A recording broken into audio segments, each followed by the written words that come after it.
Hello, good morning students. अभी हम लोग 11th क्लास केमिस्ट्री डिस्कस कर रहे हैं और आपका टॉपिक चल रहा है सेकंड चैप्टर के अंदर स्ट्रक्चर ऑफ एटम में, that is quantum mechanical model of atom. तो लास्ट वीडियो में हमने उसी को डिस्कस किया था, स्क्रॉडिंगर वेव इक्वेशन। वो क्या बताती है, उसकी इंपॉर्टेंस क्या है, ऑर्बिट क्या है, ऑर्बिटल टर्म क्या है, दोनों में डिफरेंस क्या है, यहाँ तक आपका टॉपिक हो गया था। So now the next topic is points of quantum mechanical model of atom. Postulate समझ लीजिए, इंपॉर्टेंट फीचर समझ लीजिए कि क्वांटम मैकेनिकल मॉडल जो है वो एक्चुअली में किस चीज को डील करता है, क्या क्या बातें बताता है एटम के बारे में। ओके, तो सबसे पहले इसने वही बात बोली थी जो एक्चुअली में बोहर ने बोली थी, that energy of atom are quantized. Okay, so energy of atom is quantized, मतलब फिक्स होंगी, आप अपनी मर्जी से कोई भी वैल्यूज नहीं ले सकते, प्रोग्रेसिवली नहीं बढ़ती हैं, एक यूं समझ लीजिए मल्टीपल में बढ़ेगी। तो क्वांटाइज का मतलब मैं आपको पहले भी समझा चुकी हूं। तो एनर्जी क्या होती है, क्वांटाइज्ड होती है, ठीक है। और अगर आप स्क्रॉडिंगर वेव इक्वेशन को सॉल्व करें, if you have solve the Schrodinger wave equation, you have obtained various values of psi, E and V. ये मैंने बात आपको कल भी बताई थी कि अगर हम स्क्रॉडिंगर वेव इक्वेशन को सॉल्व करते हैं तो उसके बाद हम साई की, एनर्जी की और पोटेंशियल डिफरेंस, इनकी वैल्यूज निकाल सकते हैं। मतलब किसी भी एटम में इलेक्ट्रॉन्स की कौन कौन सी पॉसिबल क्वांटाइज्ड एनर्जीज हो सकती हैं, इनको आप पता कर सकते हो by solving the Schrodinger wave equation. उसको सॉल्व करके हम पता कर सकते हैं, ठीक है। थर्ड, उसने बोला कि एक्चुअली में साई की नो प्रैक्टिकलेशन, psi has no practical application, ठीक है। बट अगर आपने स्क्रॉडिंगर वेव इक्वेशन को सॉल्व करके साई पता कर लिया तो साई स्क्वायर हमें बहुत कुछ बता सकता है, because psi square is the amplitude square, because size जो है वो आपको एम्पलीट्यूड बता रहा है उसका square, and it is equal to intensity, ठीक है। और ये साई स्क्वायर फिर हमें क्या बता सकता है, in a particular region, in a particular region what is electron density,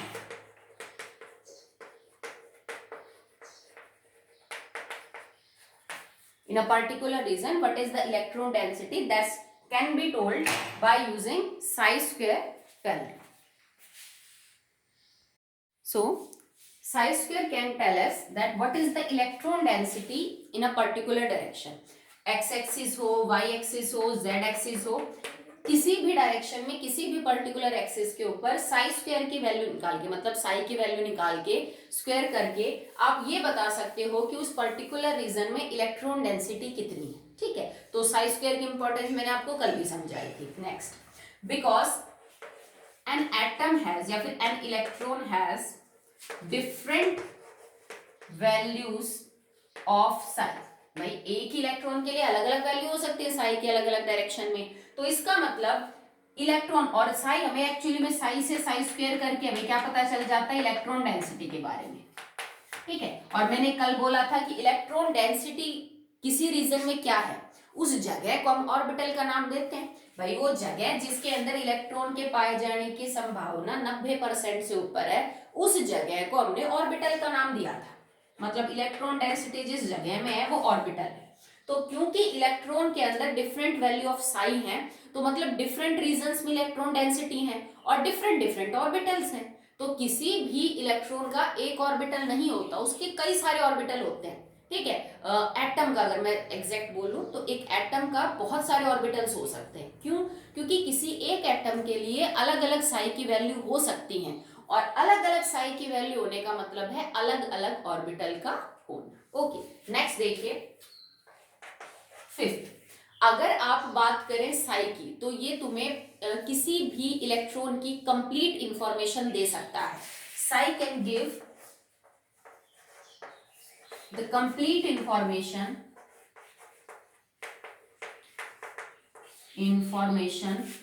of an electron, ठीक है।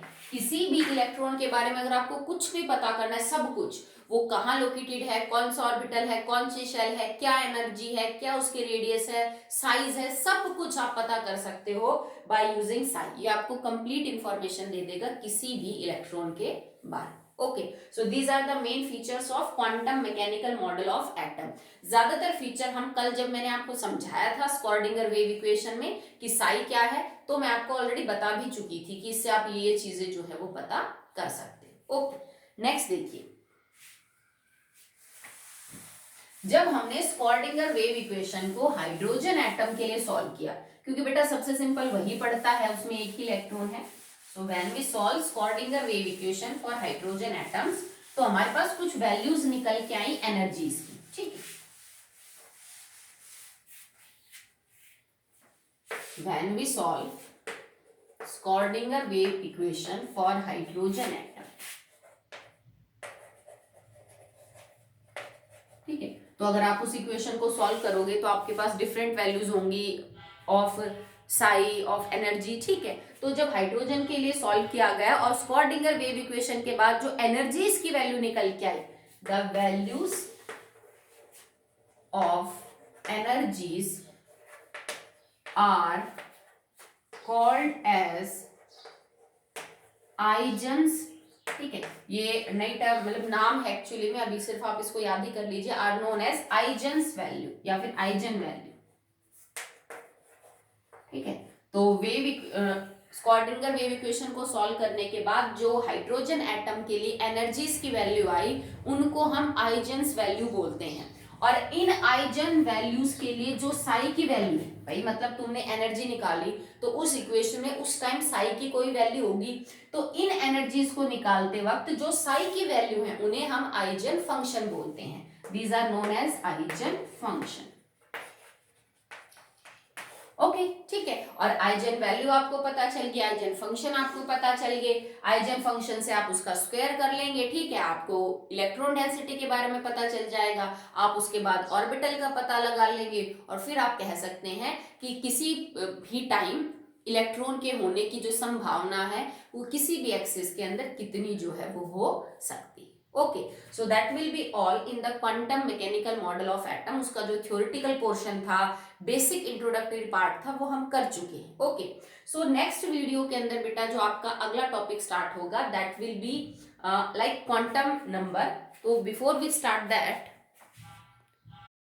That you are requested to send your notebooks for checking. तो आप अपनी नोटबुक जो है वो आज शाम तक भेज दीजिएगा, आफ्टर मतलब काम कर लीजिएगा आज का जो भी होमवर्क है, उसके बाद 5, 6, 7 बजे तक, इवन 8 तक भी आप अपनी नोटबुक की जो फोटोज हैं वो मेरे व्हाट्सअप नंबर के ऊपर सेंड कर दीजिएगा, लास्ट के 10 पेजेस। ओके, सो धीरे धीरे अपना काम कंप्लीट करके और भेज दीजिएगा।